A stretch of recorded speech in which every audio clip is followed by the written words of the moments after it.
The views and opinions expressed in this program are those of the speakers and do not necessarily reflect the views or positions of any entities they represent, including Olas Media. Olas Media. Attacking the podcast world. And based on the true legendary cult classic, Olas Media presents Attack of the Killer Tomatoes. Did somebody mention biscuits? Attack of the Killer Tomatoes. They'll beat you, bash you, squish you, mash you, chew you up for brunch. How bad is it? Finish you off. Also, I definitely don't get a fly again. I'm not talking like that, you wiener! What about the tomatoes?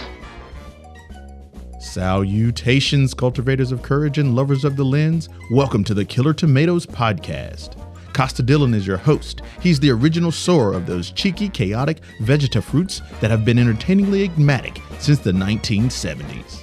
Today's guest, Dan Fowler. Okay, we're here with Dan Fowler, Dead West, and we're here to talk about fantastic documentary Dan put together on the history of the Killer Tomatoes franchise. Well, I have to say, I watched it and spent a good part of it going, I didn't know that. I don't remember that.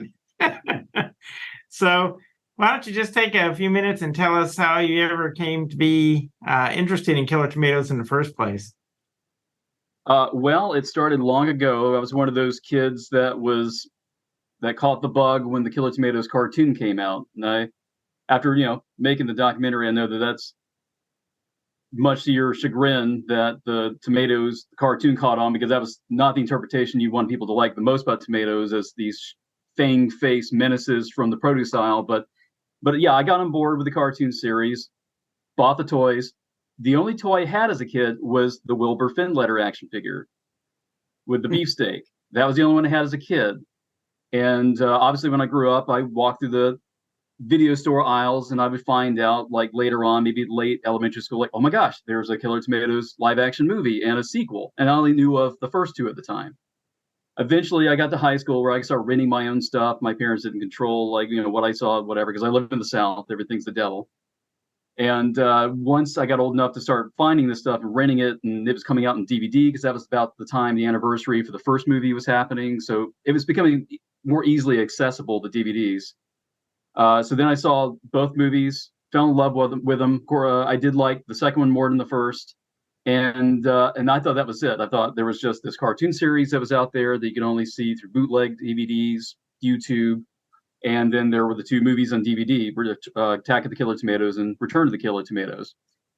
Well, then once I got into college, I discovered the other two movies that I never knew existed, which were Killer Tomatoes Strike Back, Killer Tomatoes Eat France. Blew my mind. I was like, somebody made a wish and Genie just made it come out of nowhere. It's like, why is no one ever advertised this, promoted this? Why are these never included in any of the DVD packages with the other first two movies? I don't know. But I was just super excited, super stoked, fell in love with the fourth one. That ended up becoming my favorite one because Killer Tomatoes Eat France. I love that one the most, as I said in the retrospective, just because it was, I just love that adventure the most. The fish out of water story with Mark Price, Angela Visser, I thought was a superb last girl, for lack of a better term, for her in the movie. And that was also, I thought, the movie that finally brought the tomatoes the way I loved them in the cartoon to the live action. I loved how they had the different personalities, the different looks to them. And then you fast forward, to continue having my love of the Killer Tomatoes. Eventually, my love of horror hosts and horror movies became my passion, because I needed to funnel my love because I'm an artist. I like doing film, I like acting, I like drawing, I like animating. So I had to funnel that into something. And eventually I funneled it into what I now have, which is Screaming Soup, which is the world's first fully animated horror host program that I put up on YouTube, which is over 50 episodes right now, starting in 2014. Well, one of the catchphrases that came up for the show that was just my love letter to Killer Tomatoes and how long I loved it was, at the end of every episode, after I rate something out of 5, like a 1 out of 5, 2 out of 5, what have you, after I give a rating, I always follow that up with, but what do I know? I like Killer Tomato movies. eventually, what I had planned to do was once I reached 100 episodes, which I had to slow down a little bit because I started to increase the quality of the show, which means more animation, which takes a little longer to do. Well, eventually, I was planning on doing 100 episodes in 10 years, and my swan song was going to be a review of all the Killer Tomato movies and finally dig deep and pull out all the information no one ever seemed to be bothering to do with the DVDs and their extra features. And that was, there was never any interviews. I couldn't find anything behind the scenes and magazines, no publications, no DVD extras for the, mostly for the third and fourth movie, but especially a little bit for the second, Return of the Killer Tomatoes, because eventually there was a commentary from John DeBello. They got a little behind the scenes with Anthony Stark, but that was still about it. So what ended up happening was about 10 years passed. I only made it through a little over 50.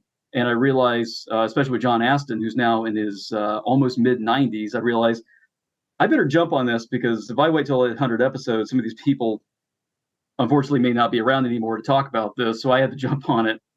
And that was especially kicked off once I finally, as mentioned, as a kid, I only had the Wilbur Findlater action figure. Well, the toy geek in me finally said, well, why don't you just finally finish collecting that line? So I did. And I collected the whole Mattel line of the rubber dog chew toys, like Steve calls them, with the little figures. And once I did that, I was like, well, where do I go from here? And knowing I needed to jump on the retrospective sooner than later, it just kind of culminated in that moment of realization, like, yes, this is what I need to do right now. Especially while the going's good, everybody's doing Zoom calls because it was during COVID. Nobody was really going out and doing much anything anyway. So I luckily managed to find Steve's number, which he told me he hadn't answered this landline phone in forever. So it was just by a miracle chance that he picked up. I told him what I was wanting to do. He said that sounded cool. He would let John DeBello and you, Costa, know what was going on. And then it just kind of snowballed from there. Starting with you guys, they gave it the legitimacy that this was something serious that I was doing with your blessing, and that got a lot of other people on board, like Mark Price and Karen Missel and John Astin and Steve Lundquist. And I just hunted all these people down, anyone I could possibly find that had anything to do with the movies, the cartoons, the toy lines.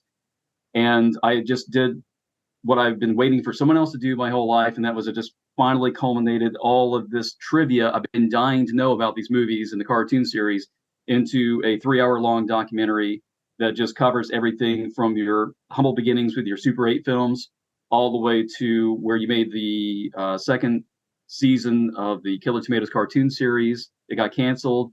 And while you guys have still been doing things with the franchise since then, that's more or less the last big bookmark, I would say, for the franchise until something bigger comes along, like a remake or a reboot or another sequel. That was about the time That's when you great. started making those calls, I think, when we began getting rumors that there was a serial killer out trying to go after people related to Stalked Killer out Tomatoes. everybody in the Killer Tomato. No. That guy was large and red. Yeah, and right. brown Yeah, and right. Yeah, big teeth. yeah. We all know the most dangerous city in America is, wherever Jessica, what's her name, lives in Maine, because somebody gets killed there every week. It's like you do not want to live in that town, and in that little town in Maine, somebody dies every week. Well, you hit on a couple of things there. It's like, we didn't have any behind the scenes stuff because we were too stupid to film behind the scenes stuff. If we had been like any normal movie, we would have hired a videographer to walk around and shoot video of the film being made. And What exactly would we have hired them with? Yeah, that's true. Well, but to your That's credit, true. We didn't have To any your money to credit, hire though. anybody to take any. We don't have any behind the scenes stuff because we didn't think. But you do. You Well, do. we have a little bit. To your credit, the fourth Right. movie had some kind of little 3-5 minute behind the scenes feature. We did that. By that time, we did have some. Yeah. And I got that from Steve Okay. Lundquist. He's like, hey, I got this VHS. You want it? I never watched it. I'm like, yeah, absolutely. Send it my way. And it was all that behind the scenes footage of DeBello directing and you on set and France. After I've seen it. Oh yeah, all the footage of that is in the documentary. When we talk about Killer Tomatoes Eat France, it's not in the order it was in, of course, but every bit of footage was used for the documentary. Well, that you're right about the second and fourth one are the best ones. We're like Star Trek movies. The even number ones are better. There's no comparison between them because the first movie was, hey, let's make a movie. It's like Mickey Rooney and Judy Garland. It's like, hey, let's make a movie, and we didn't have the slightest idea what we're doing. And I can't even begin to tell you the makeup of the crew. John Culley was what he was doing some sort of training films or something. Is a cinematographer for the Navy, and I think of the head grip was a waiter by day and grip by night. all these guys that were none of them were full-time professional filmmakers either. So it really was. Every time I read some review of the first film and they criticize it for this or that, and I'm thinking it's a miracle you saw it at all. Never mind criticize it. It's a miracle that the movie's famous. That's something I always think about when I'm told whenever you see a bad actor in a movie. I was told once, like, that it's some behind the scenes featurette on some random movie. They said, well, yeah, it's like what you don't realize is how long it took us to find just that good of an actor. Yeah, you have no idea the worst actors that we had to audition before we found anything that good. Well, we always point out all those people in the first film are members of the Screen Actors Guild, so they were union. They're your family. So, and people often would say, "Really?" Yes, those are professional actors, and if you look at their credits, they usually begin and end with the Attack of the Killer Tomatoes. That's the end of their career. We have a couple people in Happy Hour, our non-Killer Tomato movie, and it's the same thing. If you look at their credits, that's the last movie they ever did, and they disappeared. It's like, what happened here? I mean, somebody is Sour Grapes. I'm actually going to be seeing Eddie Deason next month. No, really? No kidding. Eddie Deason. He's going to be at Retro Toy Con in Greenville, South Carolina on November 17th to the 19th. He and I are both going to be celebrity guests there, and I'm just going to ambush him with nothing but sour grape questions the whole weekend. Yeah, well, great. He was. I tell people, but the Eddie Deason you see on screen is the Eddie Deason that exists in real life. He's exactly the character you see on screen. And I went to a Padres game with him. We got the old San Diego Stadium was long gone, but they had a little door right behind the umpire. You could look out this little window and be right behind the plate. And he and I stood there watching the baseball game right behind the plate. And I have to say, I was pretty excited to be there, but he was super excited to be there. But yeah, that's Eddie is what you see is what you get, and that was him, all right. In looking for how the people to do that documentary, how did you find some of those people like Angela Visser and all? Believe it or not, how I found first off, not to feel like you guys being knocked down a peg and your fame and fortunes, but you guys were a little more obtainable than most Hollywood types because you're just a gang of friends from San Diego, so that made it very easy. No agents. Yeah, no agents. So that made it very easy to just go to a particular website. It's a public website. It's called fastpeoplesearch.com. And all you do is you just type in a name and a town or a phone number, and it just gives you whatever public records there are associated with that. So given you guys were from San Diego and have been your whole lives, it didn't make it very hard to pinpoint phone numbers to try. And like I said, luckily the first one, Steve's, that I tried was the landline that he said he hadn't answered in 10 years or something. So it was parking tickets, Costa. Yeah, that's right. What's it called? Fastpeoplesearch.com. Wow. That was just a site that I had discovered. Like I said, it's public, it's free. There's nothing shady about it. It's just something about public records. Wow. That's amazing. Yeah, but I used that to hunt. But like I said, that was easy enough because you guys are from San Diego, been there your whole He's also lives. collecting your Social Security checks. I know, exactly. But for some of the other people like Angela Visser, I managed to get her through some of the celebrities I managed to get through Instagram, through Twitter. Others I got through, what am I thinking of? I had Maurice LaMarche, who was the voice of the brain that did a lot of voices in the cartoon series for Killer Tomatoes. I found him because he was doing cameo videos on that cameo.com site.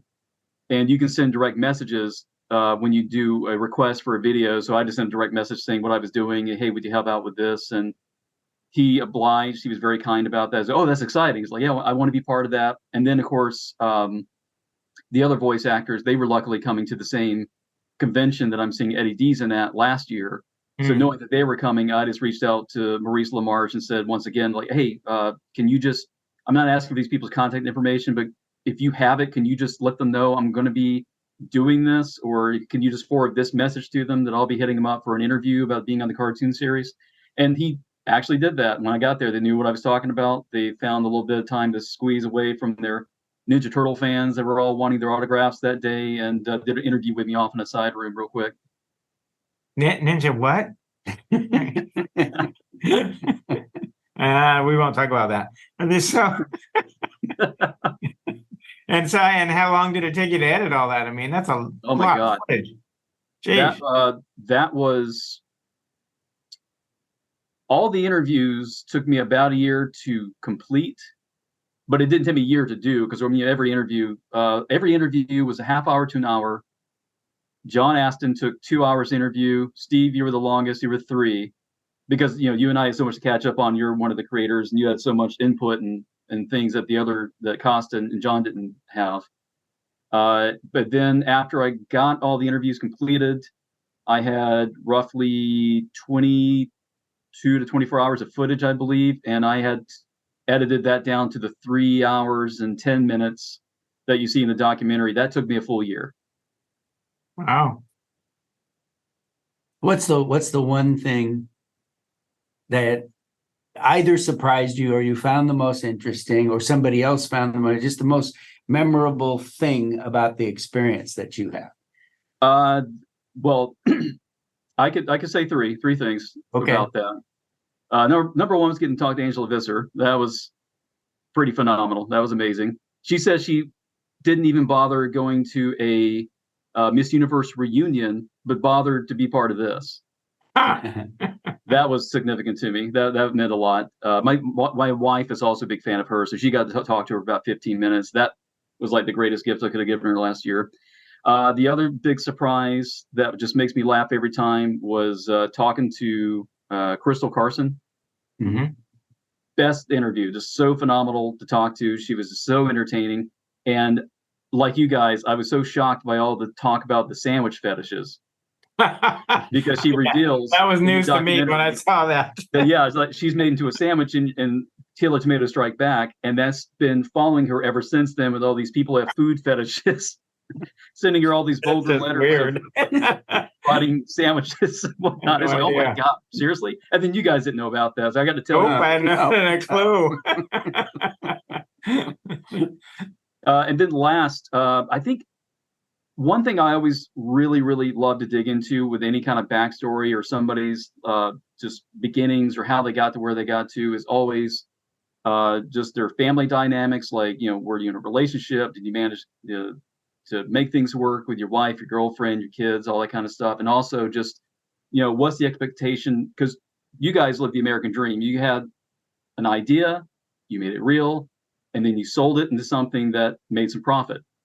And everybody likes to think that it's going to be the Ninja Turtles dream, where it's like, yeah, we made a black and white comic and it blew up into this multi-million-dollar thing that now has set us up for life.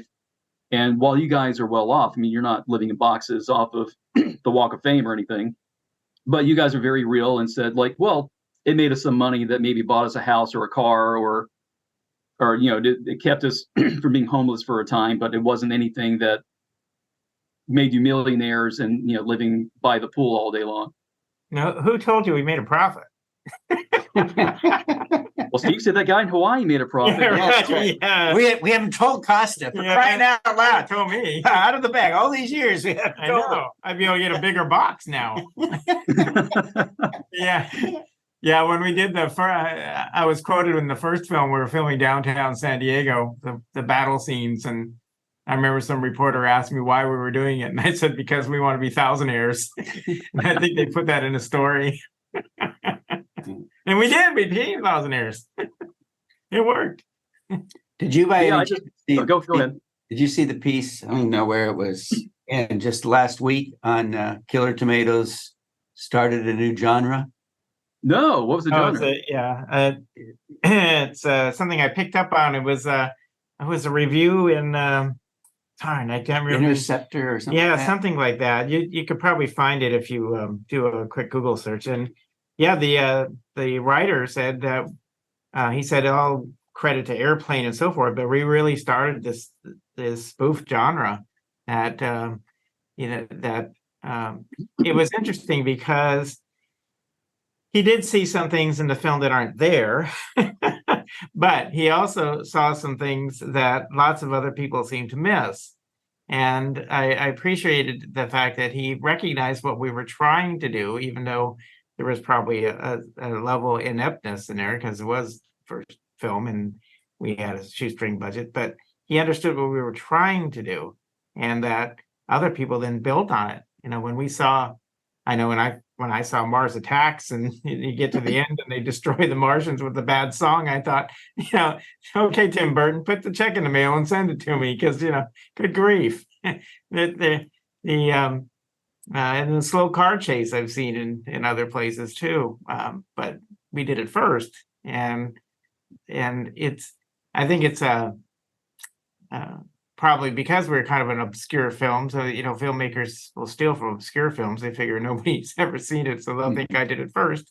And they'd seen it. So it was a The nice more thing. interesting thing though is, as opposed to into the thing is his notion of genre creation. And he starts with the premise that people look at Airplane and Kentucky Fried Chicken and Kentucky Fried Movie, Fried Chicken. I miss lunch. That's right.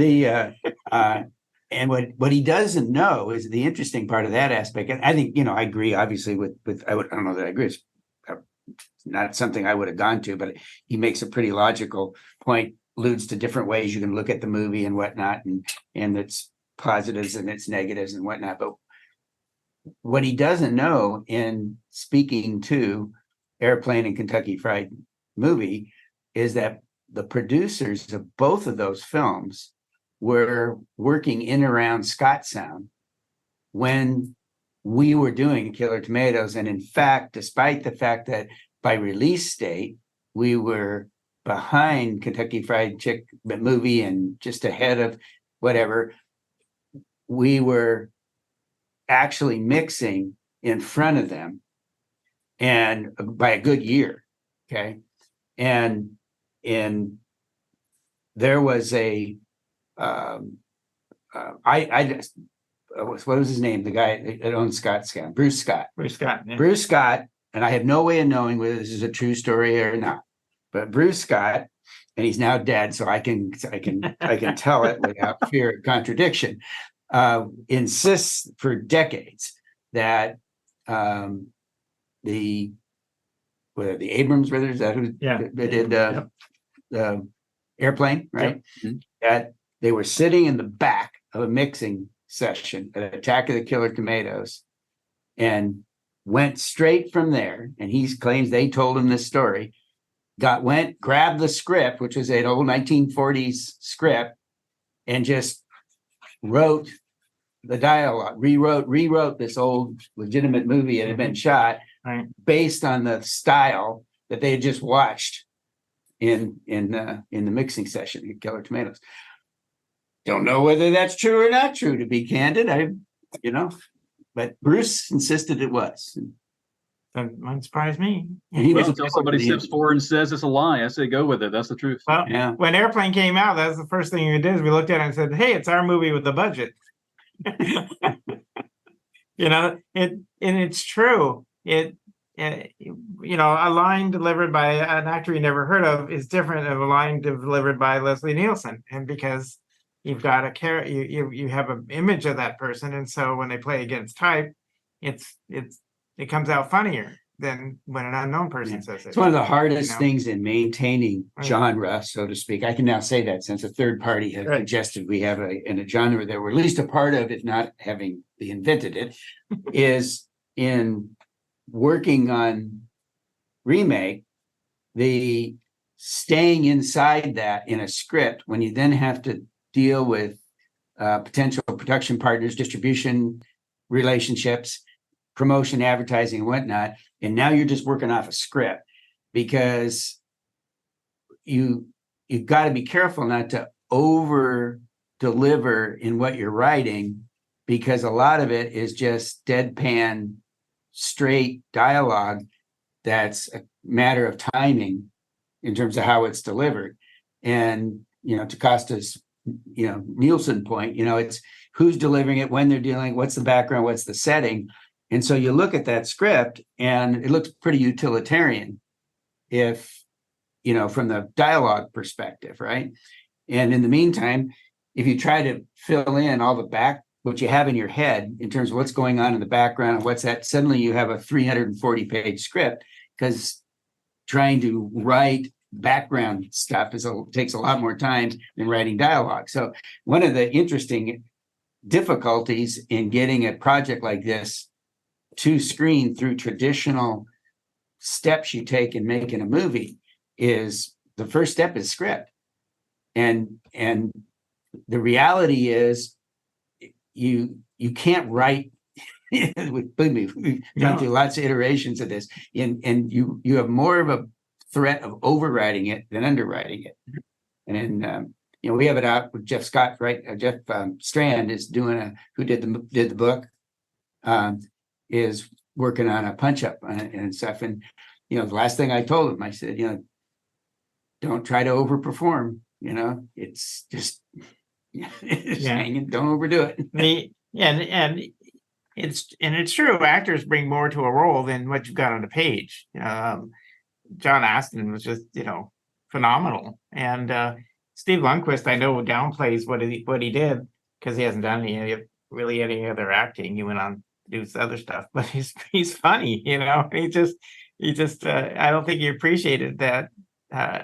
He brought a lot to just playing that role of Igor. I had fun with him one morning. I was watching Love Boat, and I was sending him pictures because it was his episode. And I was sending him pictures of him doing like aerobics classes and stuff in spandex. I'm like, you did a great job here. And he's like, forgot all about that.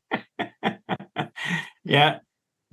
He's had a variety of jobs since he was his foray into acting. But but you Steve just asked you, what did you find surprising? Did anything else, any of the people you contact have anything that you decided, I don't think I want to put that in the documentary? Actually, no. What you see in the document, or in the documentary, the retrospective, that is, without not even joking, that is 95% of what everybody said. If there was anything ex-nate, it was only because it had nothing to do with Killer Tomatoes, or that's really the only reason it wouldn't be in there. That, or just I couldn't fit it in. Like Richard Mueller, who worked on the cartoon series, he had these really funny stories about working in the Marvel animation studio and how, as a writer, he had an office where he kept a pet bird, and he said they would keep flying around the office, go to the manager's office. The manager would call him down there, tell him, come get your bird. And he had funny stories like that, but I just couldn't find an organic way of fitting it in where it felt like it really had anything to do with tomatoes well enough. So that kind of stuff I have to cut out. But no, 95% of what I recorded is all in there. So you came to the property through the cartoon, which most people generationally at this point did, because those that are our age are all dying off, as you pointed out. Appreciated that. So looking forward, and now you've gone back and nobody has autopsied all 4 movies and everything else in more depth than you have, including any of us. What do how do you characterize if something was going to happen new? What would you say? What do you want to see and not see? As if a new Killer Tomatoes movie came out, what would I want to see? How would I want to characterize it? Yeah. Mm-hmm. Well,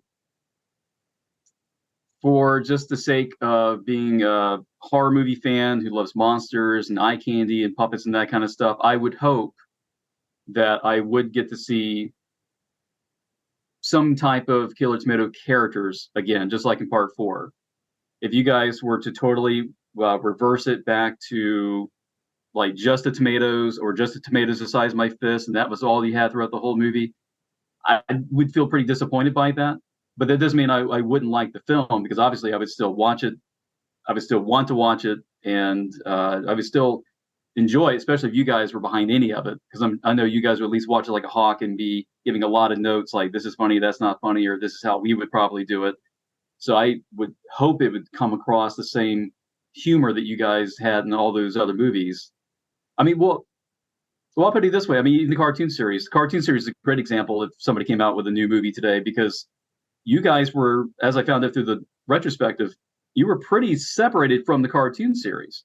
Right. And even though you guys had your gripes about maybe they took in some directions you didn't fully, it's not something you would have done, I still really, and I even said this in the retrospective, I still felt like they did their homework. They paid attention to the movies, what you guys did in the first 2, which was only all that was available at the time when they were making the cartoon series. And I felt like they watched it and they took notes and they did their homework and they made sure it was close enough to what you guys did to carry the spirit of the fun and the parody and the humor. Of course, that changed by season 2 and they got more serious, but especially in that first season. So if that's an example of how the spirit of your fun can live on through someone else working on the property, then absolutely, I think it's possible, and I would have tons of fun watching it, and I would absolutely, fingers crossed, hope that it would bring about more merchandise of the kind that I was always hoping for as a kid, which I said in the retrospective, and that's, I'm still waiting for that killer tomato about the size of a basketball that I can buy right off the shelf of a Spirit Halloween store. But there actually is somebody else working on the story of the toys. Is this the guy in Spain? No, he's writing a book. Okay. No, this guy's working on the story of the toys, and he's interviewed us about the toys themselves, not just our toys, but other toys as well. Nice. But that brings to mind that at Comic-Con this year, some fan came by and said he actually had a Killer Tomatoes T-shirt. I have no idea where he got it, and I asked him about, he did the same thing. He was a fan of the cartoon show because same age group. And I asked him about the toys, and he said that he didn't have the toys because they were scary. He said that all the Killer Tomatoes were scary, and he didn't want to have one in his bedroom at night because they were scary, as opposed to superhero toys and action figures. Have you got any feedback like that? I mean, should we have Killer Tomatoes that are friendly Killer Tomatoes? I mean, good guy Killer Tomatoes. I think that's what like FT is. Yeah, he is, but FT's a friendly tomato. But no, I was more about I'm more about something like this. Yeah, there you go. Mm-hmm. That's like a pumpkin character from Halloween City like years ago, but just something as simple as that. Because I even contacted Trick or Treat Studios, who does a lot of prop duplicates, replications, and stuff they sell on Halloween shelves. And I just give them a word of advice, like, hey, you should really make these because no one's done these, and people would buy them because you go online, people are trying to make their own Zoltans like day after day, and then you find all kinds of fan art of him like all the time because people just want that size of a Killer Tomato. Okay. Good to know. Would that be a medium large? Like the size of a basketball, I think you guys would just kill it as far as like if you really want to give fans something they would really love, fans like me, it would be just something simple as that. I think this cost me of course, a Vente, of course. 15 or Vente, Clearly right. Vente. That's right. It's a Vente size tomato, right? Bigger than a beefsteak, smaller than a beefsteak, bigger than a cherry. I get it. Okay. So And speaking of games, and speaking of toys and games, I thought that was funny too. I loved how I was so ready to talk about all the different video games based on the Killer Tomatoes. Every single one I brought up, you guys were like, "That wasn't us. We had to sue them. We had to shut that down." that's right. Yeah. We had the Game Boy. The Game Boy We were, was we were ours. never very good at getting into the market, making any money off of these things, Right. but we're really good at keeping anybody else from making That's any exactly right. Doggone it, we're not going to make money. You aren't money. either. That's right. It was all about defense. Oh, Costa, you'll enjoy this story because you don't know about this. Well, when I was interviewing Steve, because this didn't make it in the retrospective. When I was interviewing Steve, I told him, it's like, well, I have questions about this one comic. I have this one comic book of Killer Tomatoes that came out like around 2000, around the time of the, I think, 25th anniversary. Yeah. And he's like, I don't know anything about that. I said, well, let me go grab it. I went and grabbed it, and I'm like, see, it's really ugly. It's got this awful artwork. It's That's just ugly. so terrible. And I'm like, it's like the artist is, oh, wait a minute. It's like the artist turns out to be his son. It was done. That was done for Comic-Con in order to, have a comic, because they seem to want you to have a comic connection sometimes at Comic-Con. Yeah, but it blew my mind that Steve, Yeah. either you forgot or you just never knew your son made that forgot. comic. I'd forgotten about it. Yeah. Yeah, I'm surprised you knew who I was when you interviewed him. So It was it was a promotional thing. We did it when one of the Comic Cons, a giveaway. we still got about 8,000. Yeah, of we them, had at least 1,000 boxes so boxes of them. unopened. Exactly right. So, yeah. Why we don't do- you keep asking me about okay. something I probably don't have that I would have from all things Killer Tomatoes? And there was, I think I was misspoken. There was something I've only found an image of the cover, and I thought it was a Killer Tomatoes cartoon magazine or comic of some kind. That's like a magazine format. I think what it actually was some kind of fold-out poster from the cartoon, and when you fold it down, it looks like a magazine. No, I had not seen that. Well, that may have, that could have been part of the cartoon marketing promotional Yeah. packet, Press packet. press packet. kit. Yeah, because I've only found one image of it ever, and it was in the retrospective when I was talking about like books and pamphlets and stuff in the merchandise section. Okay. Interesting. Well, we're going to come to the end of our time because they're going to have to line up the next interview. But we're going to give you a few minutes with anything you want to ask us. Well, I'll just ask: is there anyone that you were maybe hoping I might have gotten in touch with for the retrospective? Ended up not being in. Oh yeah, George Clooney. Well, obviously. No, I did reach out. Did you not call him or I what? never heard back. Was he busy? Well, I at least found that old video of him saying that was claimed to be one of his worst ones, working on Return of the Killer Tomatoes. Yeah, it was. I'm trying to think if there's the only other person would have been Debbie. I can't think of her name now. Debbie Ferris? No, Debbie Gates. Debbie Gates kind of disappeared, and she was in Happy Hour, and she had a smaller part in the Killer Tomatoes, Return of the Killer Tomatoes, but she kind of disappeared, and she was really great to work with, and I kind of lost track of her. She was doing Shakespeare in LA for a while, and then kind of. Was that the dark-haired girl you were standing by in the parking lot in the garbage truck? Yes. Right. Okay. Yeah. And she's in a window scene later on. She's dressing up people in the homeless look thing. But yeah, she disappeared. Other than that, I think you got about everybody I would have wanted to know where they were. So yeah, great. Let's see who I reached out to Anthony Stark, and he said he had already done an interview for Return of the Killer Tomatoes. So he was acting like there's no reason for me to do it again. I already did it. It would have helped if he had remembered it was for the Blu-ray release of Return of the Killer Tomatoes, because he has completely forgot about that detail. I found that out when I finally got a copy of it. But yeah, reached out to George Clooney's agent, didn't hear back. Terry Weigel, I tried to get a hold of, but I don't know if I ever did find the right number for her. I actually did talk to the Flying Pizza Brothers that loaned you the blimp in part 4. Oh, right. I did talk to them, but they never got back in touch with me in time for me to do an interview with them. And I was like, well, I'm just ready to get this over with because I've already been working on this for a year and it's not that important. But no, the only other cast member who I was really working hard to try to do an interview with was Debbie Fairs, who was in Sour Grapes Happy Hour. And then she played the hot chick in the lab in Return of the Killer Tomatoes, the victim at the beginning of Strikes Back. And then she was one of the Maries behind the stage of the rock concert in Tomatoes Eat Friends. She was contacting me back, but we were playing just kind of phone tag for over a year before I finally just had to give up because I just needed to get the retrospective out. So she waited me out and she won. So Debbie actually is a significant other of my brother-in-law, Robert. And you happened to catch her at a period in her life where she was dealing with some family issues and estate issues, their parents passing, and that kind of, it was just a chaotic time. Oh yeah, I didn't take it personally at all. I just was.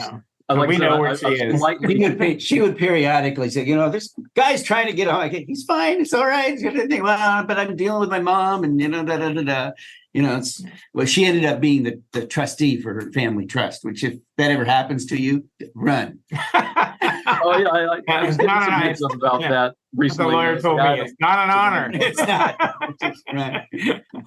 But no, I was politely persistent with her. I would only contact her through a text like maybe once a month, just saying, "Oh, hey, would you maybe be ready for this yet?" Because she never said no, just maybe not now. So I just tried like once a month, once every couple of weeks. But it finally, like I said, it just finally came time for the retrospective to come out. And I even had Charlie Band from Full Moon Features for a hot second to do an interview, just because he was the first person to release Killer Tomatoes in VHS. Right. But again, the timing wasn't working out. And it's like, well, this retrospective is more or less done. It's not that important. I just got to get it out. Yeah, he's instrumental in the film, being known, because somebody said there's like the first 100 titles or something that came out on VHS. He was one of the first people to move the VHS. Right. Because in those days, studios didn't want to go to videotape. They were afraid of it, that it was going to kill their Still market. to this day, the single largest in a 1-year period VHS sales of any title in the country of Spain. And I have no idea why. El Tomat. Can't explain it.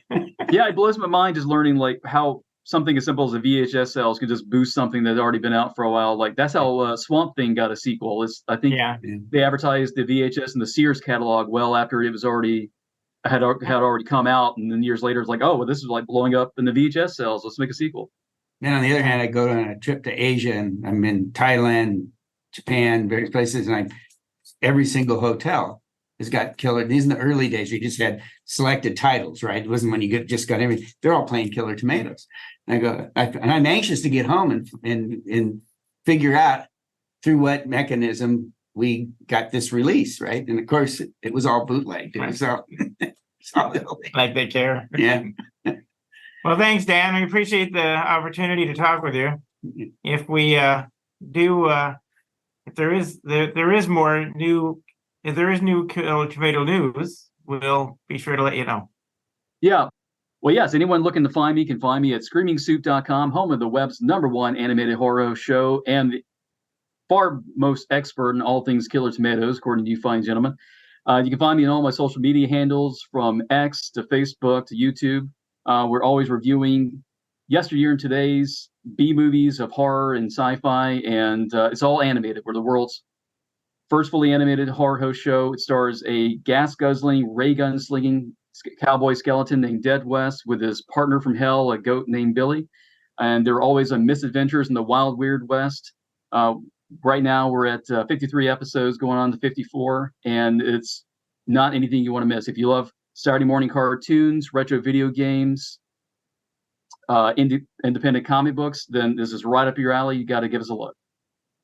Okay, and if we do a film, we will let you know what we will charge to be on the crew, because oh yeah, because we can't afford to pay people. We're gonna have people pay us. Can't be any worse than Trauma. Lloyd Kaufman was paying his people in cheese sandwiches.